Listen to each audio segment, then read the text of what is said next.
In the year 1545, on a frozen mountainside in what is now Bolivia, a llama herder named Diego Walpa was chasing his animals when he slipped on the rocks. To steady himself, he grabbed at a bush, and the roots came loose, revealing something beneath the soil that glinted in the thin highland sun. He dug with his hands, and what he uncovered would reshape the destiny of empires. It was silver, pure, abundant, seemingly infinite silver. The mountain he stood on, Cerro Rico, the rich hill, was not just a deposit of ore. It was a solid mass of silver stretching deep into the earth. Within months, the Spanish conquistadors arrived, and the city of Potosí was born at the foot of that mountain. Within a generation, it would become one of the largest and wealthiest cities in the world, with a population that rivaled London and Paris. The discovery of Potosí was followed by more strikes. In 1546, Spanish prospectors found the Zacatecas mines in northern Mexico. Then came Guanajuato. The Sierra Madre Mountains were honeycombed with silver veins. It was a geological lottery win on a scale that defied comprehension. For the next 3 centuries, these mines would produce an estimated 150,000 tons of silver, representing roughly 80% of the world's supply during that period. It was the greatest mineral extraction operation in human history until the age of oil. When the news reached King Charles V in Spain, he fell to his knees and thanked God. His empire already stretched from Vienna to Peru, but this silver would make him invincible. He would fund the largest army Europe had ever seen. He would build fleets that would dominate the seas. He would defend Catholicism against the Protestant heretics and push back the Ottoman Turks threatening Vienna. The silver was divine providence. It was Spain's manifest destiny. It was proof that God had chosen the Spanish crown to lead Christendom into a golden age. But there was a problem that no one saw coming. The silver would not build an empire. It would hollow one out from the inside. The mountain of Potosí was not a gift. It was a curse wrapped in glittering metal. The first victims were not Spanish. They were the indigenous peoples of the Andes and Mexico. The Spanish implemented a forced labor system called the mita, reviving and perverting an Incan practice of communal work obligation. Under the mita, 1/7 of all adult males in the surrounding provinces were conscripted to work in the mines. They were required to work for 4 months at a time, though in practice, many never left. The conditions were medieval in their brutality. The mines at Potosí descended thousands of feet into the mountain. The tunnels were narrow, unventilated, and pitch black. The miners worked by candlelight, crawling through passages barely wide enough for a man's shoulders. The air was thin at 14,000 feet above sea level, and inside the mountain it was worse, choked with dust and the fumes of gunpowder used to blast the rock. The descent into the mine was a journey into hell. Workers climbed down rickety wooden ladders for hours, carrying leather bags that would be filled with ore. Once at the bottom, they chipped away at the rock face with primitive tools, working shifts that lasted 12 hours or more. The temperature swung between freezing cold near the surface and suffocating heat in the deeper tunnels. Men collapsed from exhaustion, from accidents, from cave-ins that buried them alive. But the real killer was mercury. The Spanish used a process called patio amalgamation, developed by a miner named Bartolomé de Medina in 1554. Crushed silver ore was mixed with mercury, salt, and water, then spread across vast stone courtyards where workers, often barefoot, walked through the toxic sludge, mixing it with their feet. The mercury bonded with the silver, forming an amalgam that could be heated to evaporate the mercury and leave pure silver behind. The workers absorbed mercury through their skin and breathed its vapors. Mercury poisoning is a slow, agonizing death. It begins with tremors and progresses to madness, paralysis, and organ failure. The victims would shake uncontrollably, lose their teeth, develop open sores, and eventually lose their minds. They would wander the streets of Potosí, babbling and drooling, before dying in gutters or doorways. The Spanish called it the disease of the mines. Indigenous people had a simpler name. They called it death. Historians estimate that 8 million indigenous people died in the mines of Potosí alone over the colonial period. To put that in perspective, that is more than the entire population of London, Paris, and Rome combined at the time. The mines consumed human beings at an industrial scale. Entire villages were depopulated. Families were destroyed. Cultural knowledge was lost as the elders and the skilled craftsmen died in the tunnels. The indigenous population of the Andes, which numbered in the millions before the Spanish arrived, was decimated not just by disease, but by this industrial genocide. The Spanish justified this with a toxic mixture of racism and religious zealotry. They claimed the indigenous people were naturally suited for hard labor. They argued that converting them to Christianity, even through forced labor and death, was saving their souls. The priests blessed the mines. The administrators kept meticulous records of the silver extracted, but rarely counted the bodies. There was even a theological justification called the requerimiento, a document read aloud to indigenous peoples before enslaving them, informing them that they were now subjects of the Spanish crown and the Catholic Church, and that resistance was rebellion against God. Meanwhile, Across the Atlantic, the silver was arriving in Spain. The treasure fleets, convoys of galleons escorted by warships, made the perilous crossing from Veracruz and Cartagena to Seville. The risk of shipwreck, disease, and pirate attack was enormous, but the profits were worth it. When a fleet arrived safely, it was a national celebration. The bells of Seville's cathedral would ring, and the docks would swarm with officials, merchants, and soldiers eager to claim their share. The Spanish crown took the royal fifth, 20% of all the silver as tax. This alone was enough to make the Spanish monarchy the richest government in Europe. The rest went to private merchants, investors and conquistadors who had funded expeditions to the new world. Fortunes were made overnight. Poor soldiers returned from the Indies as wealthy men. The streets of Seville filled with newly rich traders building palaces and endowing churches. Seville transformed from a sleepy Andalusian port into one of the wealthiest cities in Europe. Its skyline dominated by the massive cathedral and the Giralda Tower. Spain was intoxicated by the silver. It seemed like a perpetual money machine. As long as the mines kept producing, Spain could afford anything. And they did afford anything. King Philip II, who inherited the throne from his father Charles IV, embarked on a spending spree that would bankrupt an entire civilization. He built the Escorial, a massive monastery palace complex outside Madrid. It was a monument to Spanish piety and power, filled with art, relics, and gold leaf. It took 21 years to complete and employed thousands of workers. He maintained a standing army of over 200,000 men, the largest in Europe. These were professional soldiers, the famous Spanish tercios, equipped with the best armor and weapons money could buy. He built the Spanish Armada, a fleet of 130 ships intended to invade England and return it to Catholic rule. The Armada alone cost more than the entire annual revenue of the Spanish crown. He fought wars on multiple fronts simultaneously, against the Ottoman Empire in the Mediterranean, against Protestant rebels in the Netherlands, against England in the Atlantic, and against France in a series of dynastic conflicts. The Dutch Revolt, which began in 1568, would drag on for 80 years and cost Spain more than all the silver of Potosí combined. Every attempt to crush the rebellion just drained more resources from the treasury. Every war was supposed to be the final one, the conflict that would secure Spanish dominance forever. But each war just led to another, and each war drained more silver. The treasure fleets arrived, the silver was counted and taxed, and then it vanished almost immediately into the pockets of soldiers, suppliers, and bankers. Because here's the thing the Spanish missed: they were not keeping the silver, they were just passing it through. Spain was consuming far more than it produced. The Spanish economy had stopped making things. Why would a Spanish textile worker spend years mastering his craft when imported? Flemish cloth was cheaper and better quality? Why would a Spanish blacksmith invest in a forge when German steel was superior? Why would a Spanish shipbuilder compete when Dutch shipyards could build faster and cheaper? The silver allowed Spain to import everything, and so it did. Food, cloth, weapons, tools, books, furniture, everything flowed into Spain from the productive workshops of Northern Europe. And the silver flowed out to pay for it. Spain had become a toll booth, not an economy. It extracted wealth from the Americas and handed it directly to the merchants and manufacturers of France, England, and the Netherlands. The economic law at work here is straightforward but brutal: inflation. Spain was flooding Europe with silver, which is just money, but it was not increasing the supply of actual goods. The result was predictable. Prices skyrocketed. Between 1500 and 1650, prices in Spain increased by roughly 400%.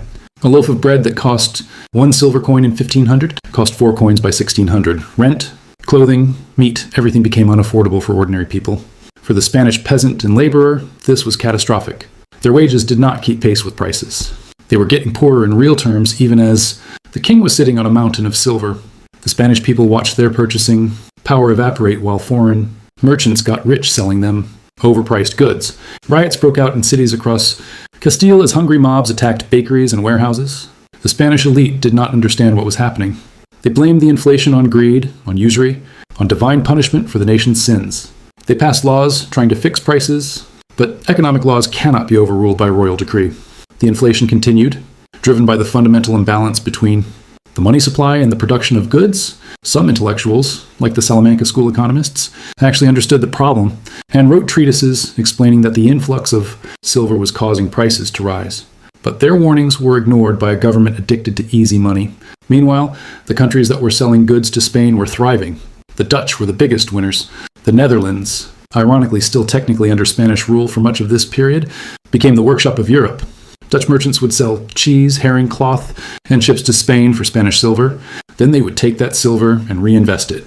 They built more workshops, more ships, more infrastructure. They developed credit systems and banking networks. The Amsterdam Exchange Bank, founded in 1609, became the most sophisticated financial institution in the world, and it was built on Spanish silver. Amsterdam became the financial capital of the world, and its rise was funded almost entirely by Spanish silver flowing north in exchange for Dutch productivity. The Dutch East India Company, the world's first multinational corporation, was financed with capital that had originated in the mines of Potosí and Zacatecas. England followed the same trajectory. English merchants sold wool, tin, and manufactured goods to Spain. The silver they received funded the expansion of the Royal Navy and the growth of English industry. By the time Queen Elizabeth I sat on the throne, England was using Spanish silver to build the maritime empire that would eventually eclipse Spain itself. Francis Drake and other English privateers attacked the treasure fleets, capturing millions in silver that went directly into English coffers. Elizabeth called Drake a pirate. Philip II called him a heretic and a thief. But the English people called him a hero because he was transferring Spanish wealth to England, one captured galleon at a time. The Spanish crown, drowning in silver but starving for actual goods, turned to borrowing. They took out massive loans from German and Italian banking families, particularly the Fuggers and the Genoese. The Fuggers were the Rothschilds of their day, a banking dynasty that financed emperors and popes. They lent to Charles V to buy his election as Holy Roman Emperor, and they continued lending to his son, Philip II. The bankers were happy to lend because they knew the silver would keep coming. They charged extortionate interest rates, sometimes 20% or higher, because they knew the risk was enormous, but they also knew they could seize the silver at the source if Spain defaulted. The contracts were structured so that the bankers could intercept the treasure. Fleets at Seville taking their payment before the silver even entered the royal treasury. And default Spain did, repeatedly. The Spanish crown declared bankruptcy in 1557, then again in 1560, 1607, and 1647.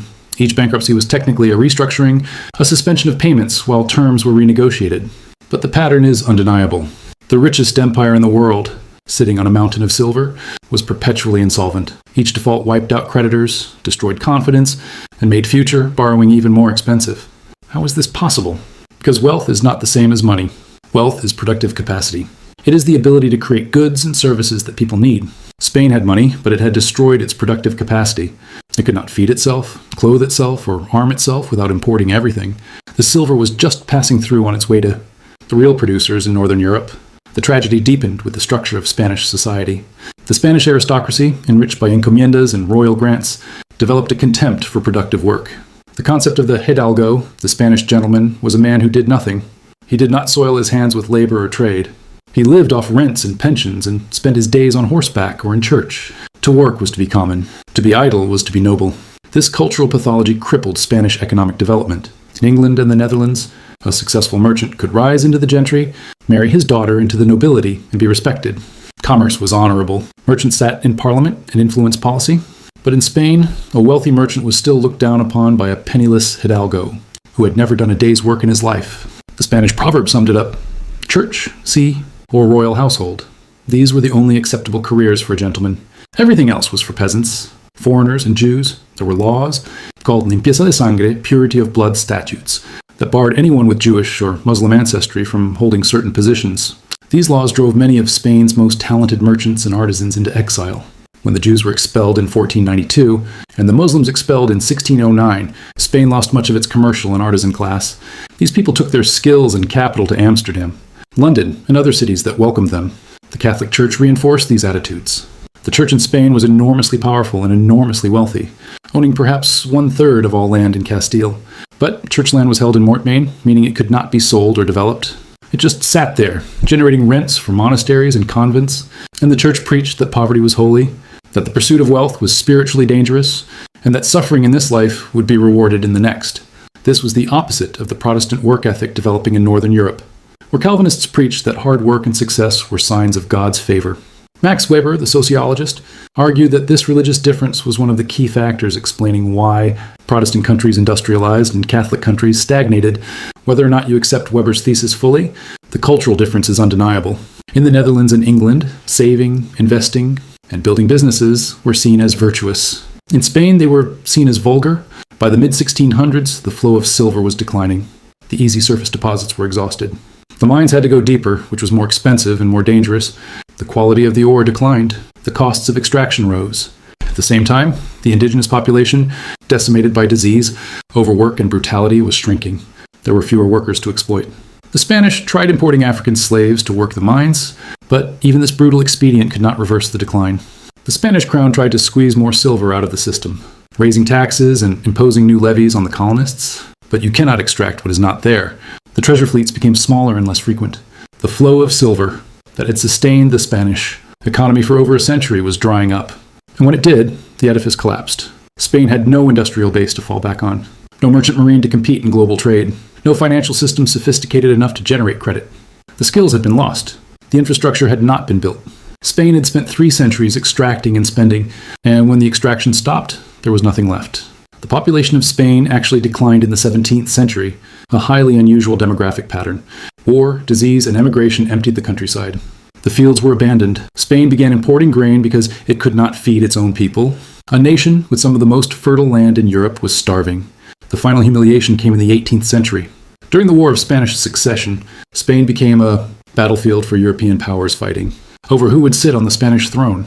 The Bourbon dynasty, a French family, eventually took power and looked at the disaster they had inherited with horror. They tried to implement reforms to encourage manufacturing, to modernize the economy. They sent inspectors and economists to study the situation and report back. The reports were devastating. Spain had become an economic wasteland, but the damage was too deep. The culture was too resistant. The institutions were too weak. The Bourbon reforms achieved some modest improvements, but Spain never recovered its former position. It had been leapfrogged by nations that had invested in production rather than extraction. By the time the Spanish-American colonies declared independence in the early 19th century, inspired by the American and French revolutions, Spain lost even the trickle of silver that remained. Mexico, Peru, Bolivia, all the treasure houses of the empire broke away, and Spain was left with nothing but the memory of an age when it had ruled the world. Today, Potosí is one of the poorest cities in South America. The mountain that once held unimaginable wealth is now a hollowed-out husk, riddled with unstable tunnels.